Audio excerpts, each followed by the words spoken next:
नमस्कार good morning. आज September 22 तारिख रविवार। आज दिन भरी अनेक बड़ गुरुत्वपूर्ण खबर गुड़िक आसी। सुभद्रा योजन पुणी थे आवेदन कि आसला बड़ सूचना। अंपटे सीएम किसान योजना एवं पीएम किसान योजन टंका मिल सूचना मिली। सहित राज्य और केन्द्र सरकार अनेक नुआ योजना आसी। तेज आसतु आज सकाल आसी 25 टी बड़ खबर उपर नजर पकाइबा। प्रथम खबर, सुभद्रा योजन द्वितीय थर पंजीकरण कले टंका मिल कि जानतु आसिला बड़ खबर। जो माने थरे रेजिस्ट्रेशन करथिले किंतु सेमानक अकाउंट को सुभद्रा टंका आसी नाही, तबे सेमाने द्वितीय थर पंजीकरण करि परिबे कि? सुभद्रा योजना को नहीं एबे लागी रहिछि द्वंद्व। किछि महिलांक अकाउंट को टंका आसीछि, आउ किछि महिला मानकर अकाउंट को ए पर्यंत टंकाटे भी आसीनी। सबुठार बड़ कथा हेउछि प्रथमे आवेदन करिथिबा महिलांको सुभद्रा टंका आसीथिबा बेले परे रेजिस्ट्रेशन करिथिबा महिला मानंको ए पर्यंत टंका आसीनी। तेबे मिलिथिबा सूचना अनुसार जो माने प्रथम थर रेजिस्ट्रेशन करथिले सेमानंको आउ द्वितीय थर पंजीकरण करिवार आवश्यकता नाही। सेमानकर एप्लिकेशन सरकारक पाखरे विचाराधीन अछि, तेणु द्वितीय थर रेजिस्ट्रेशन कले कौनसी फायदा मिलिबो नाही बोली सूचना दिया जाइछि। परवर्ती खबर, पूजा रे चांदा आदाय कले नियाजिबा कार्यानुष्ठान। पूजा पाई एक्शन मोड रे कमिशनरेट पुलिस। जोर जबरदस्त चांदा आदाय करा जाई परिबो नाही। चांदा आदाय को संपूर्ण बेआईन घोषणा करा जाइछि। जदि केही एथिरे खिलाफ करे कठोर कार्यानुष्ठान ग्रहण कराजिबो बोली दशहरा प्रस्तुति बैठक में एने सूचना देइछि पुलिस। बेआईन चांदा आदाय संपर्क में सूचना देवा लगी खूब शीघ्र एक टेलीफोन नंबर मध्य जारी कराजिबो। खबरदाता नाम गोपन रखाजिबो बोली पुलिस पक्षर कहुଯାଇଛି। शुक्रवार कटक डीसीपी अध्यक्षतार दशहरा प्रस्तुति बैठक होइथिला, जेउथिरे पूजा कमिटीर कर्मकर्ता माने जोग देइथिले। तेबे चांदा आदाय को संपूर्ण बेआईन घोषणा करा जाइछि। परवर्ती खबर, ओडिशा रे लगा जिवो 5 कोटी गछ। केन्दुझर रे परिवेश पंचायत होइछि, जेउथिरे मुख्य अतिथि भाव में जोग देइथिले मुख्यमंत्री मोहन चरण माझी। राज्यर प्रतिटी निर्वाचन मंडली रे अनुष्ठित होइथिबा पुनश्च पृथ्वी कार्यक्रम शनिवार दिन केन्दुझर रे आयोजित होइथिला। आउ एही कार्यक्रम रे केन्दुझर विधायक तथा राज्यर मुख्यमंत्री मोहन चरण माझी मुख्य अतिथि भाव में जोग देइथिले। आउ एथिरे मुख्यमंत्री कहिसंति जे प्रधानमंत्री द्वारा आरंभ करा जाइथिबा मां पाई गछटिए नाम रे एबे राज्य रे गछरोपण चलीछि। राज्य सरकार पछरे पड़ी नाहंती। तेबे एही अभियान रे चलित वर्ष ओडिशा रे 5 कोटी गछ लगा जिबा पाई लक्ष्य रखा जाइछि। वर्तमान सुधा एही अभियान रे 4 कोटी गछ लगाई जाई सारिछि। आउ 1 कोटी गछ लगाइबाकू एबे निष्पत्ति होइछि। खाली सेतिक नुहे, ओडिशा रे वज्रपात रोकिबाकू ताଳ गछ लगाइबाकू मध्य योजना होइछि। परवर्ती खबर, आसंता 4 दिन राज्य रे वर्षा। आगामी 4 दिन पर्यंत राज्य रे वर्षा लागि रहिबो। दक्षिण और उपकूल ओडिशा रे वर्षा अधिक संभावना रहिछि। तेबे आज पाई 12 जिला को येलो वार्निंग जारी करा जाइछि। 25 तारिख पर्यंत वर्षा हेबा नै आकलन करिछि भुवनेश्वर आंचलिक पाणीपाग विभाग। पश्चिम केंद्रीय बंगोपसागर रे घूर्णिबलय सृष्टि होइछि। आसंता 23 तारिख सुधा लघुचापर रूप नेबार संभावना रहिछि। एहार प्रभाव रे राज्य रे वर्षार परिमाण बढ़िबो। तबे 24 घंटा मध्य रे राज्य रे घड़घड़ी बिजुली वर्षा संभावना अछि। अनेपटे आउ एक बड़ खबर आसी पहुंचिछि। आसंता 23 तारिख ठारू दक्षिण पश्चिम मौसुमी वायु देश रे फेरिबा आरंभ करिबो। परवर्ती खबर, कनिष्ठ शिक्षकों को मिलिबो नियुक्ति। खूब शीघ्र कनिष्ठ शिक्षकों को नियुक्ति दियाजिबो। कलिंग स्टेडियम रे एक समारोह रे नियुक्ति पत्र बंटन कराजिबो। अक्टोबर द्वितीय सप्ताह रे एही कार्यक्रम रहिछि। 16,000 रु अधिक कनिष्ठ शिक्षक माननको नियुक्ति दियाजिबो। एही कार्यक्रम रे मुख्यमंत्री मोहन चरण माझी जोग देई नियुक्ति पत्र बंटन करिवे। कनिष्ठ शिक्षक नियुक्ति 7 वर्ष पर हेउछि। गत वर्ष कनिष्ठ शिक्षक नियुक्ति को नहीं ओडिशा राज्य विद्यालय कार्यक्रम प्राधिकरण ओस्पा पक्षर परीक्षा होइथिला। रिजल्ट प्रकाश पाइथिबा बेले त्रुटि दर्शा जाई किछि परीक्षार्थी हाईकोर्टक द्वारस्थ होइथिले। फलरे डॉक्यूमेंट जांच प्रक्रिया प्रभावित होइथिला। तेबे अक्टोबर मास द्वितीय सप्ताह सुधा कनिष्ठ शिक्षक माननको नियुक्ति मिलिबो। परवर्ती खबर, राज्यर 650 टी स्कूल रे हेबो आत्म सुरक्षा क्लब। उच्च शिक्षा विभाग अधीन रे समस्त सरकारी विश्वविद्यालय और महाविद्यालय एवं अनुदान प्राप्त महाविद्यालय गुड़िकरे आत्म सुरक्षा क्लब प्रतिष्ठा कराजिबो।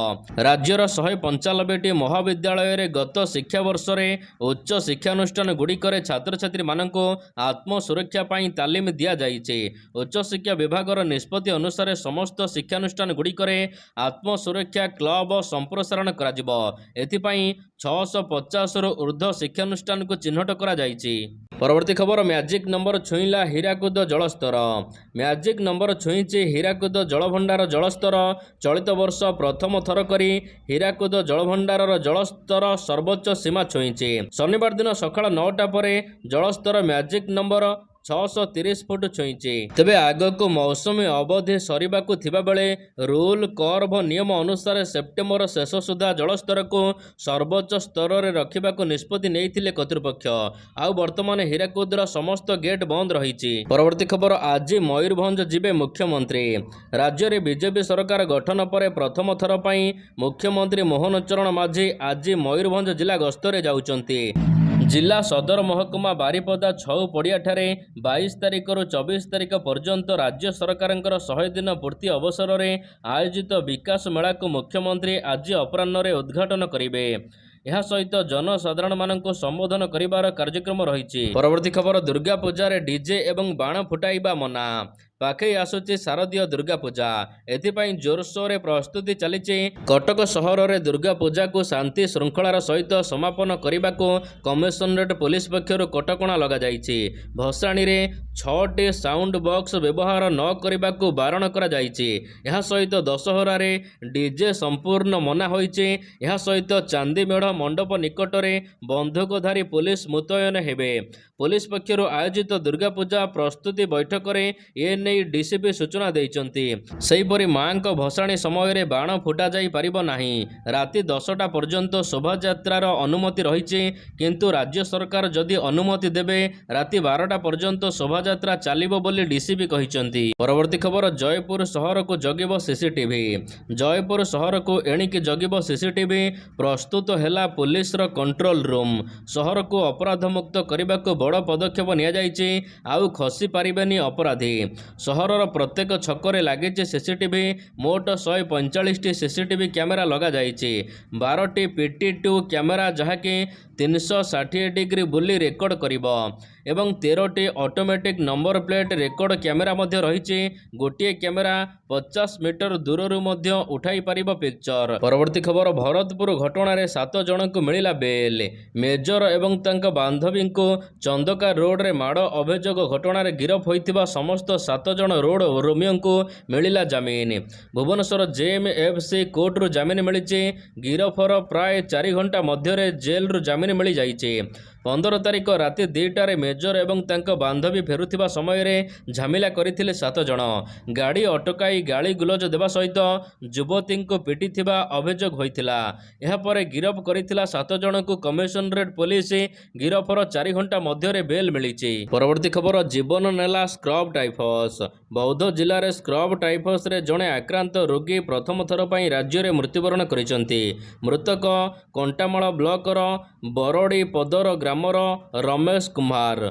रमेश बलांगीर भीमभोई चिकित्सित होउथिबा अवस्था स्क्रब टाइफस चिन्हट होइथिला। सेबेठारु बुर्ला स्थानांतर करा जायथिला। बुर्ला रे चिकित्साधीन अवस्था तांकर मृत्यु होइछि। सूचना अनुसार बरड़ी पदर ग्रामर रमेश कुमार गत 11 तारिख दिन असुस्थता अनुभव करने कारणरू कंटामाल गोष्ठी स्वास्थ्य केन्द्र में भर्ती होइथिले। सेठारे अवस्था संकटापन्न हेबारु तांकु बलांगीर भीमभोई मेडिकल को निया जायथिला। सेठारे तांकर आज मृत्यु घटिछि। परवर्ती खबर ओडिशा पाई लज्जा दायी रहिबो किए। भरतपुर थाना मामला को नहीं पूर्व सरकार उपरे बर्षिले सूचना अधिकार कर्मी। प्रेस मीट करी प्रदीप प्रधान कहिसंती क्राइम ब्रांचर अपव्यवहार करुथिले पूर्वतन सरकार नवीन पट्टनायक। अन्यपटे प्रशासनिक अधिकारी माने पांड्या एजेंट भाव में काम करुथिले। तेबे सेमानक विरोध में कार्यानुष्ठान हेउ बोली दाबी करिसंती सूचना अधिकार कर्मी। यह सहित भरतपुर पूर्वतन IIC को बहिष्कार करिबा एवं पुलिस अधिकारी पुराणा रेकर्ड जांच करने को दाबी करिछि सूचना अधिकार अभियान। परवर्ती खबर पूजार जमिब इलिसीर आसर। ଦୁର୍ଗାପୂଜା ସମୟରେ ଭାରତକୁ 3000 ଟନ୍ ଇଲିଶ ମାଛ ରପ୍ତାନି କରିବ ବୋଲି ବାଂଲାଦେଶ ଅନ୍ତରୀଣ ସରକାର ଶନିବାର ଦିନ ଘୋଷଣା କରିଛନ୍ତି। ଏନେଇ ସରକାର ତାଙ୍କ ପୂର୍ବ ନିଷ୍ପତ୍ତି ସଂଶୋଧନ କରିଛନ୍ତି। ଦେଶରେ ଦୁର୍ଗାପୂଜା 9 ତାରିଖରୁ 13 ଅକ୍ଟୋବର ପର୍ଯ୍ୟନ୍ତ ହେବ। ତେବେ ବାଂଲାଦେଶରେ ଏ ବର୍ଷ ପ୍ରଚୁର ପରିମାଣର ଇଲିଶ ଉତ୍ପାଦନ ହୋଇଛି। ତେବେ ଇଲିଶ ଭାରତକୁ ମଧ୍ୟ ଆସିବ। ଏହାଦ୍ୱାରା ଓଡ଼ିଶାରେ ମଧ୍ୟ ଶସ୍ତା ହେବ ଇଲିଶ। ପରବର୍ତ୍ତୀ ଖବର, ଚାଷୀଙ୍କୁ ମିଳୁନି ସାର। ଜମିରେ ସାର ପ୍ରୟୋଗ କରିବାର ସମୟ ରହିଛି, ସେପଟେ ସାର ନଥିବାରୁ ଚାଷୀମାନେ ଅନେକ ଅସୁବିଧା ଭୋଗୁଛନ୍ତି। ଆବଶ୍ୟକତା ଅନୁସାରେ ସାର ଉପଲବ୍ଧ ହେଉନଥିବାରୁ ଚାଷୀ ଏବେ ନିରାଶ ହୋଇପଡ଼ିଛନ୍ତି। ସାର ସଙ୍କଟ ସମୟରେ ବିଭିନ୍ନ ସ୍ଥାନରୁ ଚାଷୀ ୟୁରିଆ ସାର ପ୍ୟାକେଟ୍ ପିଛା ମୂଲ୍ୟ 450 ଟଙ୍କା ତ କେଉଁଠାରେ 500ରୁ ଅଧିକ ଟଙ୍କା ଚଢ଼ା ଦରରେ ଚାଷୀମାନେ ସାର କିଣୁଥିବା ଅଭିଯୋଗ ହୋଇଛି। ସେପଟେ ସମସ୍ତ ପ୍ରକାର ସାର କୀଟନାଶକ ମହଜୁଦ ରହିଥିବା ଜିଲ୍ଲା କୃଷି ଅଧିକାରୀ କହିଛନ୍ତି। ପରବର୍ତ୍ତୀ ଖବର, ରାସନ କାର୍ଡରେ ଇ-କେୱାଇସି କରିପାରିବେ ଏଣିକି ପ୍ରବାସୀ ଶ୍ରମିକ। ରାସନ କାର୍ଡରେ ଇ-କେୱାଇସି କରିବାକୁ ଅପଡେଟ୍ କରିବାକୁ ଓଡ଼ିଶା ଆସିବାକୁ ପଡ଼ିବନି। ଯେଉଁଠାରେ ଅଛନ୍ତି ସେଠାରେ ହିଁ ଜନସେବା କେନ୍ଦ୍ର ଜରିଆରେ ଆଧାର କାର୍ଡରେ ବାୟୋମେଟ୍ରିକ୍ ବ୍ୟବହାର କରି ଅପଡେଟ୍ କରିପାରିବେ। ରାସନ କାର୍ଡରେ ଇ-କେୱାଇସି ପାଇଁ ଓଡ଼ିଶା ପ୍ରବାସୀଙ୍କୁ ଆସିବାକୁ ପଡ଼ୁଛି। ତେବେ ଏହି ପ୍ରକ୍ରିୟାରେ ଏବେ ସାମାନ୍ୟ ପରିବର୍ତ୍ତନ କରାଯାଇଛି। 11 ତାରିଖରେ ଯୋଗାଣ ମନ୍ତ୍ରୀ କୃଷ୍ଣଚନ୍ଦ୍ର ପାତ୍ର ଏନେଇ ସୂଚନା ଦେଇଥିଲେ କି ଯେଉଁମାନେ ବାହାରେ ଅଛନ୍ତି ସେମାନେ ସେଠାରେ ହିଁ ଇ-କେୱାଇସି ଅପଡେଟ୍ କରିପାରିବେ ରାସନ କାର୍ଡର। ପରବର୍ତ୍ତୀ ଖବର, ଚାଷୀଙ୍କ ପାଇଁ ଖୁସି ଖବର, ଖାତାକୁ ଆସିବ ପିଏମ୍ କିଷାନ ଯୋଜନା ଟଙ୍କା। ପିଏମ୍ କିଷାନ ଯୋଜନାକୁ ନେଇ ବଡ଼ ଅପଡେଟ୍ ଆସିଛି। ଚାଷୀମାନେ ଅପେକ୍ଷା କରିଛନ୍ତି ପିଏମ୍ କିଷାନ ଯୋଜନା ଟଙ୍କା କେବେ ଆସିବ। ତେବେ ଚାଷୀମାନେ ଏବେ 18ତମ କିସ୍ତିକୁ ଅପେକ୍ଷା କରିଛନ୍ତି। ଅକ୍ଟୋବର ପ୍ରଥମ ସପ୍ତାହରେ କୃଷକଙ୍କ ଆକାଉଣ୍ଟରେ ଜମା ହେବ ଟଙ୍କା। ଏନେଇ ମଧ୍ୟ ସୂଚନା ଆସିଛି। ଏହାରି ମଧ୍ୟରେ କିସ୍ତି ଭାବରେ କୃଷକଙ୍କ ଆକାଉଣ୍ଟକୁ 2000 ଟଙ୍କା ପ୍ରଦାନ କରାଯିବ। କେନ୍ଦ୍ର ସରକାର ଏପର୍ଯ୍ୟନ୍ତ କିଷାନ ସମ୍ମାନ ନିଧି ଯୋଜନାରେ 17ତମ କିସ୍ତି ଦେଇଛନ୍ତି ଏବଂ 18ତମ କିସ୍ତି ଅକ୍ଟୋବର ମାସରେ ମିଳିବ। ପରବର୍ତ୍ତୀ ଖବର, ଦିଲ୍ଲୀର ନୂଆ ମୁଖ୍ୟମନ୍ତ୍ରୀ ଶପଥ ନେଲେ। ଦିଲ୍ଲୀର ମୁଖ୍ୟମନ୍ତ୍ରୀ ଭାବରେ ଶପଥ ଗ୍ରହଣ କରିଛନ୍ତି ଆମ୍ ଆଦମୀ ପାର୍ଟିର ନେତା ଆତିଶ ମାର୍ଲେନା। ଶନିବାର ଦିନ ରାଜଭବନଠାରେ ଆୟୋଜିତ ଏକ କାର୍ଯ୍ୟକ୍ରମରେ ଦିଲ୍ଲୀ ଲେଫ୍ଟନାଣ୍ଟ ରାଜ୍ୟପାଳ ବିଜୟ କୁମାର ସକ୍ସେନା ଅତିଶଙ୍କୁ ଶପଥ ପାଠ କରାଇଥିଲେ। ଅତିଶ ଦିଲ୍ଲୀର ତୃତୀୟ ଥର କନିଷ୍ଠ ମହିଳା ମୁଖ୍ୟମନ୍ତ୍ରୀ ହୋଇଛନ୍ତି। ପରବର୍ତ୍ତୀ ଖବର, ଇଦ୍ରେ ମିଳିବ ମାଗଣା ଗ୍ୟାସ୍। ପ୍ରଚାର ମଇଦାନରେ ଗୃହମନ୍ତ୍ରୀ ଅମିତ ଶାହାଙ୍କ ବଡ଼ ଘୋଷଣା। ଗତକାଲି ଜାମ୍ମୁ କାଶ୍ମୀରର ନିର୍ବାଚନ ରାଲିରେ ଏ ସମ୍ପର୍କରେ ଘୋଷଣା କରିଛନ୍ତି ଅମିତ ଶାହା। ଏଣିକି ଉଜ୍ଜ୍ୱଳା ଯୋଜନାରେ କାଶ୍ମୀରବାସୀଙ୍କୁ 2ଟି ମାଗଣା ଗ୍ୟାସ୍ ସିଲିଣ୍ଡର ମିଳିବ। ଇଦ୍ ଏବଂ ମହରମ ସମୟରେ 2ଟି ମାଗଣା ଗ୍ୟାସ୍ ସିଲିଣ୍ଡର ଦେବାକୁ ଅମିତ ଶାହା ନିର୍ବାଚନୀ ସଭାରୁ ଘୋଷଣା କରିଛନ୍ତି। ଜାମ୍ମୁ କାଶ୍ମୀର ନିର୍ବାଚନରେ ମୁସଲିମ କାର୍ଡ ଖେଳିଛି ବିଜେପି। ଇଦ୍ ଏବଂ ମହରମରେ ମିଳିବ ମାଗଣା ଗ୍ୟାସ୍। ପରବର୍ତ୍ତୀ ଖବର, ଆମେରିକାରେ ପ୍ରଧାନମନ୍ତ୍ରୀ ନରେନ୍ଦ୍ର ମୋଦି 3 ଦିନିଆ ଆମେରିକା ଗସ୍ତରେ ପହଞ୍ଚିଛନ୍ତି। ଆମେରିକାରେ ପହଞ୍ଚିବା ପରେ ତାଙ୍କୁ ଭବ୍ୟ ସ୍ୱାଗତ କରାଯାଇଛି। ଏହି ଗସ୍ତ ସମୟରେ ପ୍ରଧାନମନ୍ତ୍ରୀ ମୋଦି କ୍ୱାଡ ଶିଖର ସମ୍ମିଳନୀରେ ଯୋଗ ଦେବେ। ଏହି ସମୟରେ ପ୍ରଧାନମନ୍ତ୍ରୀ ମୋଦି ଏବଂ ଆମେରିକା ରାଷ୍ଟ୍ରପତି ଜୋ ବାଇଡେନଙ୍କ ମଧ୍ୟରେ ମଧ୍ୟ ଦ୍ୱିପାକ୍ଷିକ ବୈଠକ ହେବ। ଆମେରିକା ଗସ୍ତ ସମୟରେ ପ୍ରଧାନମନ୍ତ୍ରୀ ମୋଦି ଏବଂ ବାଇଡେନଙ୍କ ମଧ୍ୟରେ ଅନେକ ବୁଝାମଣା ହେବ। ଏହା ବ୍ୟତୀତ କର୍କଟ ରୋଗର ମୁକାବିଲା ପାଇଁ ଏକ ଗୁରୁତ୍ୱପୂର୍ଣ୍ଣ ପଦକ୍ଷେପ ନିଆଯାଇପାରେ। ପରବର୍ତ୍ତୀ ଖବର, ବଦଳିଲା ସିଟିଇଟି ପରୀକ୍ଷା ତାରିଖ। ପରୀକ୍ଷା ତାରିଖ। କେନ୍ଦ୍ରୀୟ ମାଧ୍ୟମିକ ଶିକ୍ଷା ବୋର୍ଡ ସିବିଏସ୍ଇ ଡିସେମ୍ବରରେ ହେବାକୁ ଥିବା ପରୀକ୍ଷା ତାରିଖରେ ପରିବର୍ତ୍ତନ କରିଛି। ପୂର୍ବରୁ ପରୀକ୍ଷା ତାରିଖ 1 ଡିସେମ୍ବର ବୋଲି ଘୋଷଣା କରାଯାଇଥିବା ବେଳେ ଏବେ ଏହି ତାରିଖ ପରିବର୍ତ୍ତନ କରାଯାଇ 15 ଡିସେମ୍ବର କରାଯାଇଛି। ସିବିଏସ୍ଇ ପକ୍ଷରୁ ଜାରି ହୋଇଥିବା ନୋଟିସରେ କୁହାଯାଇଛି ଯଦି କୌଣସି ସହରରେ ଆଶାୟୀଙ୍କ ସଂଖ୍ୟା ବୃଦ୍ଧି ପାଏ ତାହେଲେ ଏହି ପରୀକ୍ଷା ସେପ୍ଟେମ୍ବର 15 ତାରିଖରେ କରାଯିବ। ସିବିଏସ୍ଇ ପକ୍ଷରୁ ଜାରି କରାଯାଇଥିବା ନୋଟିସରେ କୁହାଯାଇଛି ଯଦି କୌଣସି ସହରରେ ଆଶାୟୀଙ୍କ ସଂଖ୍ୟା ବୃଦ୍ଧି ପାଏ ତାହେଲେ ଏହି ପରୀକ୍ଷା ସେପ୍ଟେମ୍ବର 14 ତାରିଖରେ ମଧ୍ୟ କରାଯାଇପାରେ। ପରବର୍ତ୍ତୀ ଖବର, ତିରୁପତି ମନ୍ଦିରରେ ଆମିଷ ଭୋଗ ପ୍ରସଙ୍ଗ। ତିରୁପତି ବାଲାଜୀ ମନ୍ଦିର ପ୍ରସାଦକୁ ନେଇ ଦିନକୁ ଦିନ ବଢ଼ି ଚାଲିଛି ବିବାଦ। ମନ୍ଦିରରେ ପ୍ରସାଦ ରୂପରେ ଦିଆଯାଉଥିଲା ଲଡୁରେ ପଶୁ ଚର୍ବି ବ୍ୟବହାର କରାଯାଉଥିବା ନେଇ ବିବାଦ ଉପୁଜିଛି। ମାମଲା ଏବେ ଅଦାଲତରେ ବିଚାରାଧୀନ ଅଛି। ଏହାରି ଭିତରେ ସଫେଇ ରଖିଛନ୍ତି diary product company Amul India. Amul ଦ୍ୱାରା ଜାରି କରାଯାଇଥିବା ଏକ ବିବୃତ୍ତିରେ କୁହାଯାଇଛି ଯେ तिरुमला तिरुपति कमिटी रे केबे हेले अमूल घिओ दिया जाई नाही। विभिन्न सोशल मीडिया प्लेटफॉर्म रे यह विषय रे पोस्ट करा जाई अमूल.com को व्यवहार करा जाउथिबा नै स्पष्टीकरण दिया जाइछि, जेउथिरे अमूल तिरुपति मंदिर रे केबे घिओ जोगाई नाही बोली कहिछि। परवर्ती खबर पुणी आसिला विवादरू विश्वास स्कीम। आयकर विभाग पक्षर पुणी थरे विवादरू विश्वास 2.0 स्कीम आरंभ करा जाइछि। अक्टोबर 1 तारिखରୁ ଏହି ଯୋଜନା ଆରମ୍ଭ ହେବ। ଏହି ସ୍କିମ୍ ଅଧୀନରେ ପୁରୁଣା ବକେୟା ଆୟକର ବିବାଦର ସମାଧାନ କରିବା କ୍ଷେତ୍ରରେ ଉଲ୍ଲେଖନୀୟ ରିହାତି ମିଳିବ। ଆୟକର ବିଭାଗରେ ବିଚାରାଧୀନ ଆବେଦନର ସମାଧାନ କରିବାକୁ ଅର୍ଥମନ୍ତ୍ରୀ ନିର୍ମଳା ସୀତାରମଣ ତାଙ୍କ ବଜେଟ୍ ଅଭିଭାଷଣରେ ଘୋଷଣା କରିଥିଲେ।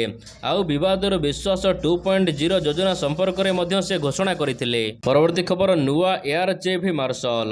ଭାରତୀୟ ବାୟୁସେନାରେ ନୂଆ ଏୟାର ଚିଫ୍ ମାର୍ଶଲ ବାୟୁସେନାର ଉପାଧ୍ୟକ୍ଷ ଭାବରେ କାର୍ଯ୍ୟ କରୁଥିବା ଅମରପ୍ରୀତ ସିଂ ଏବେ ସେପ୍ଟେମ୍ବର 30 ତାରିଖ ଅପରାହ୍ନରେ ବାୟୁସେନାର ମୁଖ୍ୟ ଭାବରେ ଦାୟିତ୍ୱ ଗ୍ରହଣ କରିବେ। ତାଙ୍କର 5000 ଘଣ୍ଟାରୁ ଅଧିକ ଉଡ଼ାଣ ଅଭିଜ୍ଞତା ରହିଛି। Air chief marshal Chaudhuri September 30 ତାରିଖରେ ଅବସର ନେବେ। ପରବର୍ତ୍ତୀ ଖବର ବିଜୟ ଦ୍ୱାର ଦେଶରେ ଭାରତ। ଶୁଭମନ ଗିଲ୍ ଏବଂ ରିଷଭ ପନ୍ତଙ୍କ ଦମଦାର ଶତକ ବିଜୟ ଦ୍ୱାର ଦେଶରେ ଟିମ୍ ଇଣ୍ଡିଆ। ଜିତିବାକୁ ଭାରତକୁ ଦରକାର ମାତ୍ର 6ଟି ୱିକେଟ୍।